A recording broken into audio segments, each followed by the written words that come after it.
Assalamualaikum warahmatullahi wabarakatuh. Kembali lagi bertemu dengan saya di mata kuliah perencanaan pajak UMKM, khususnya nanti akan kita pelajari yaitu terkait dengan perencanaan pajak PPh pasal 21 dan pasal 26. Untuk pendahuluan, jadi pertama teman-teman kita flashback sedikit materi yang sudah kami sampaikan di minggu sebelumnya. Untuk PPh pasal 21 itu apa, kan seperti itu. Nah, akan saya jelaskan pengertiannya apa yang dikatakan sebagai PPh pasal 21.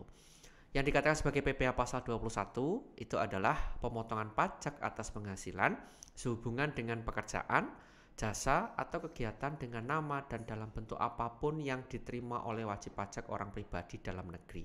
Jadi perlu kita pahami sebelumnya kalau yang dikatakan sebagai PPh pasal 21 adalah pemotongan pajak untuk wajib pajak orang pribadi khususnya dalam negeri. Dalam bentuk apapun itu dia pasti akan dipotong PPh pasal 21. Nah, perbedaannya apa? Di sini perbedaannya kalau PPh pasal 21 itu adalah dikhususkan untuk wajib pajak orang pribadi dalam negeri, yaitu SPDN ya. Jadi subjek pajaknya adalah dalam negeri.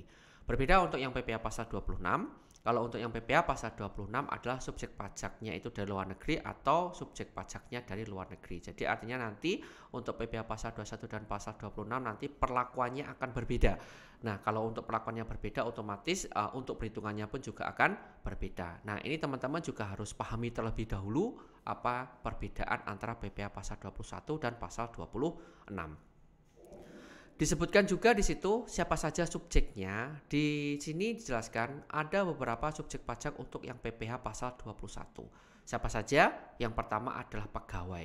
Di sini pegawai nanti dibagi ada pegawai tetap, ada pegawai tidak tetap, yang pegawai lepas ya ataupun yang bukan pegawai ya. Kemudian subjek pajak kedua adalah penerima uang pesangon atau pensiun atau tunjangan atau jaminan hari tua atau THT atau JHT termasuk ahli waris ya. Jadi yang saya jelaskan tadi penerima uang pesangon dan seterusnya tadi itu adalah masuk kategori sebagai subjek pajak. Karena dia menerima penghasilan dan dia dikategorikan sebagai orang pribadi dalam negeri. Kemudian bukan pegawai yang melakukan pemberian jasa. Ya, bukan pegawai yang melakukan pemberian jasa itu juga dikenakan PPh pasal 21. Contohnya siapa yang bukan pegawai yang memberikan pemberian jasa, misalkan jasa dokter, misalkan kayak seperti itu ya. Dia bukan pegawai, dia memberikan jasanya, kemudian kita memberikan penghasilan kepada mereka. Kemudian anggota Dewan Komisaris atau Dewan Pengawas Non Pegawai. Ini biasanya berupa tandem ya. Jadi anggota Dewan Komisaris itu kalau mendapatkan penghasilannya itu dikatakan itu sebagai tandem. Itu masuk sebagai subjek pajak. Kemudian mantan pegawai, lupa mantan pegawai kok juga masuk kategori, kan seperti itu pertanyaannya. Nah, untuk mantan pegawai ini biasanya dia sudah bukan pegawai karena di PHK, tapi perusahaan itu masih punya tanggungan gitu ya, misalkan bonus yang belum dibagikan atau apapun itu, atau misalkan penghasilan yang belum diberikan begitu ya, tapi statusnya dia buat mantan pegawai dan haknya itu harus diberikan. Nah, ketika dia diberikan tersebut itu masuk kategori sebagai subjek pajak. Ataupun peserta kegiatan itu juga masuk ke subjek pajak dari PPh pasal 21. Ada beberapa pengecualian juga yang sudah saya jelaskan tadi terkait dengan subjek pajak, siapa saja pengecualiannya yang tidak dikenakan PPh pasal 21. Yang pertama adalah pejabat negara asing ya, seperti perwakilan diplomatik atau konsulat, berikut orang yang diperbantukan kepadanya. Dengan syarat dia bukan WNI, di Indonesia tidak memperoleh penghasilan dari luar jabatannya, dan berasal dari negara yang memberikan perlakuan timbal balik. Nah, artinya kalau ada pejabat negara asing seperti itu, maka dia tidak dikenakan PPh pasal 21.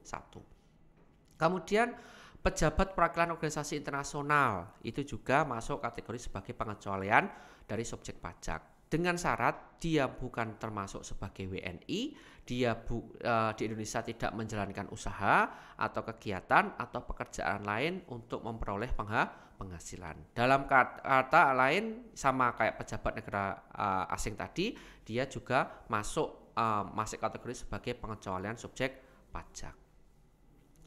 Kemudian juga di PPh pasal 21 ini juga, ini sebagai flashback saja ya sebelum kita masuk perencanaan pajaknya seperti apa yang akan dilakukan begitu.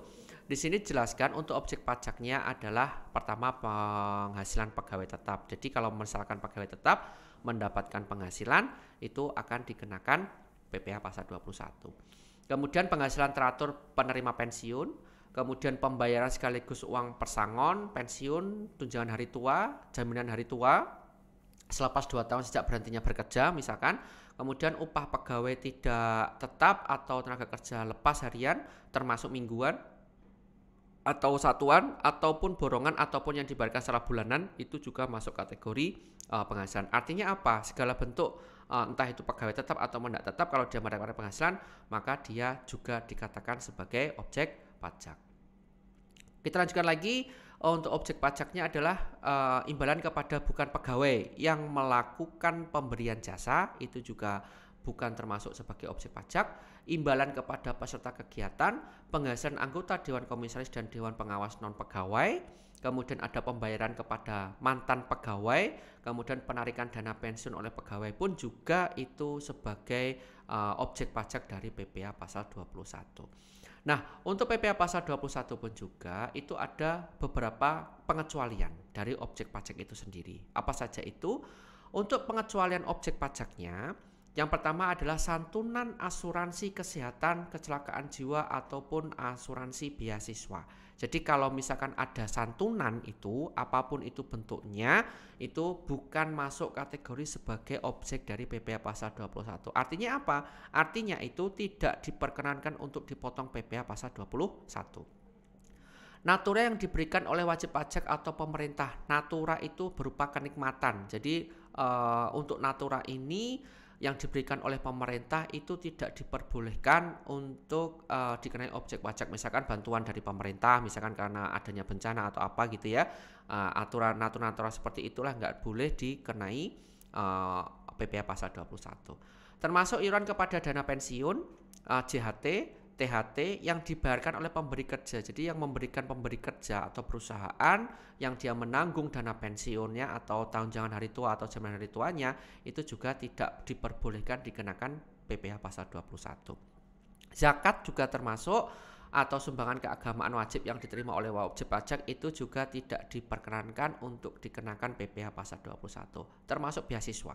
Kalau Anda teman-teman yang mendapatkan beasiswa itu tidak boleh atau bukan termasuk sebagai objek dari PPh pasal 21 yang artinya tidak boleh dikenai PPh pasal 21. Kemudian ini yang saya maksudkan tadi ada natura atau kenikmatan. Jadi natura atau kenikmatan itu sebaiknya memang ada beberapa pengecualian begitu ya. Jadi ada beberapa yang kita boleh dikenai sama yang tidak boleh dikenai PPh pasal 21. Nah, kita akan jelaskan terlebih dahulu apa yang dikatakan sebagai natura atau kenikmatan.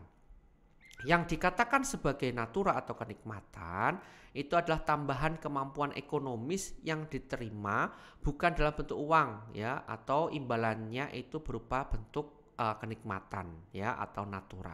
Contohnya apa? Contohnya misalkan dia mendapatkan fasilitas mobil dinas misalkan, kemudian mendapatkan fasilitas rumah dinas ataupun fasilitas pengobatan dan lain-lain. Misalkan seperti itu. Itu dikatakan sebagai natura. Nah, pertanyaannya apakah natura itu juga bukan sebagai objek pajak? Ada beberapa objek pajak berdasarkan aturan yang terbaru, berdasarkan Undang-Undang Harmonisasi Peraturan Perpajakan yang terbaru, bahwasanya natura itu bisa dikatakan sebagai objek pajak. Artinya apa? Ada beberapa yang masuk kategori sebagai objek pajak dan ada beberapa yang tidak masuk kategori sebagai objek pajak dari PPh pasal 21. Nah, dijelaskan di sana untuk pemberian natura kepada pegawai dapat dibiayakan. Artinya apa? Ketika perusahaan itu memberikan natura kepada pegawainya, itu nanti boleh dibebankan seperti itu ya, atau boleh diakui sebagai biaya yang nanti akan mengurangi dari jumlah pendapatannya oleh pemberi kerja dan merupakan penghasilan dari pegawai. Artinya apa? Karena natura yang diberikan itu bisa dikategorikan sebagai objek pajak bagi penghasilan bagi pegawai, terutama untuk yang pegawai tetap. Tapi di bawah itu juga dijelaskan natura tersebut bukan merupakan penghasilan bagi penerima. Jadi catatan lagi, boleh dikatakan dibiayakan boleh, tapi ada beberapa hal yang perlu dipertimbangkan di sini yang tidak masuk sebagai objek penghasilan bagi pegawai. Apa saja itu? Yang pertama, pemberian natura itu dalam bentuk penyediaan makan atau minum bagi seluruh pegawai.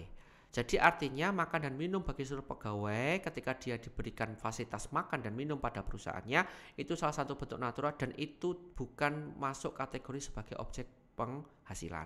Kemudian natura di daerah tertentu itu masuk ke 3M gitu ya. 3T bukan 3M tapi 3T, yaitu tertinggal, terdalam dan terluar. Artinya daerah-daerah tertentu itu memang adanya fasilitas tersebut itu memang disediakan bagi orang-orang yang masuk kategori sebagai yang di daerah 3T tadi.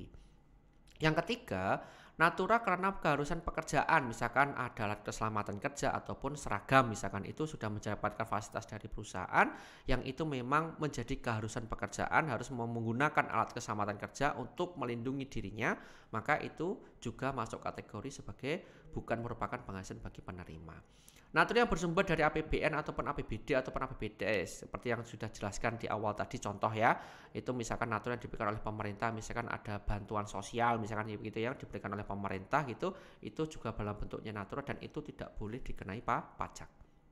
Dan yang terakhir, natura dengan jenis dan dalam batasan tertentu itu juga tidak termasuk sebagai penghasilan bagi penerima. Jadi untuk natura sekali lagi itu ada beberapa yang masuk kategori sebagai penghasilan, ada yang tergolong sebagai yang bukan penghasilan. Nah sekarang siapa pemotongnya? Di sini dijelaskan untuk pemotong, penyetor dan pelapor. Siapa yang melakukan pemotongan, siapa yang melakukan penyetoran, siapa yang melakukan pelaporan. Untuk yang memotong, penyetor dan pelaporan adalah pemberi kerja berbentuk OP, badan dan bentuk usaha tetap. Pertama itu. Dan yang kedua, yang melakukan pemotongan atau penyetor itu adalah bendaharawan pemerintah. Siapa itu pembendaharawan pemerintah? Yang dikatakan sebagai bendaharawan pemerintah itu adalah pengguna anggaran, baik itu APBN ataupun APBD. Kemudian dana pensiun. Siapa yang motong? Dana pensiun, misalkan DAPEN gitu ya, dana pensiun. Penyelenggara jaminan sosial tenaga kerja, ada THT ataupun JHT.